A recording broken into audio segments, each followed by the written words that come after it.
রোজি, রোজি কোথায় তুমি? এই দেখো আমি চলে এসেছি। বেরো রোজি। রোজি, এই দেখো রোজি কোথায় মানে তোমাকে কে অনুমতি দিয়েছে বাড়ির ভিতর ঢোকা? আমি এখানে কেন আসছি সেটা আপনারা ভালো করেই জানেন।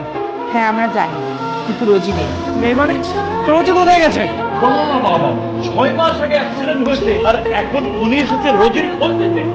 আমি এতদিন ঘুমাই ছিলাম, হাসপাতাল থেকে ছাড়া পেয়ে আপনাদের বাসা খুঁজে বেড়াচ্ছিলাম, তাও খুঁজে পাইনি। 15 দিন লেগেছে আপনাদের বাসা খুঁজতে। রোজি কোথায়?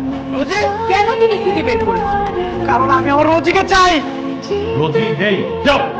নেই মানে? কোথায় গেছে? রোজি তো 6 মাস আগে তোমার সাথে হওয়া সেই অ্যাক্সিডেন্টেই মারা গেছে।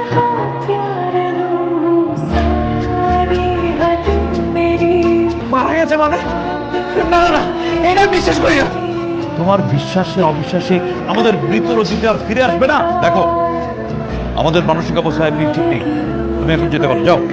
আপনারা মিথ্যা বলছেন, আপনারা মিথ্যা বলছেন। আশ্চর্য কথা, নিজের মেয়ে মারা গেছে এইটা বলে কেউ মিথ্যা কথা বলে? আচ্ছা তাহলে রোজির খবর কোথায়? আমি সেখানে যাবো, আমাকে সেখানে নিয়ে চলেন। তোমাকে রোজির কবর দেখাতে আমরা বাধ্য নই। কে তুমি? কারণ আমি রোজির স্বামী। কি কি বলছো এগুলা? আমরা জানি তুমি রোজিকে ভালোবাসতে, এসব উল্টাপাল্টা কথা বলছো কেন? এগুলো আমাদের একদম ভালো লাগে না। আমি কোনো উল্টাপাল্টা কথা বলতেছি না। চুপ! তোর উল্টাপাল্টা কথা আমি বের করছি। চুপ! আমি রোজির কাছে যাবো। রোজি, রোজি কোথায়? রোজি, এই সমস্ত ছেলে পেলে বাড়ির ভিতরে ঢোকার সাহস পায় কি করে? আমি এখান থেকে যাবো না।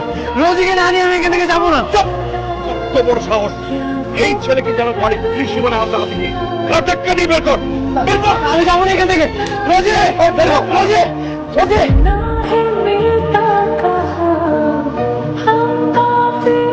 অসভ্য কথা! ঠিক ডিউটি দিবে।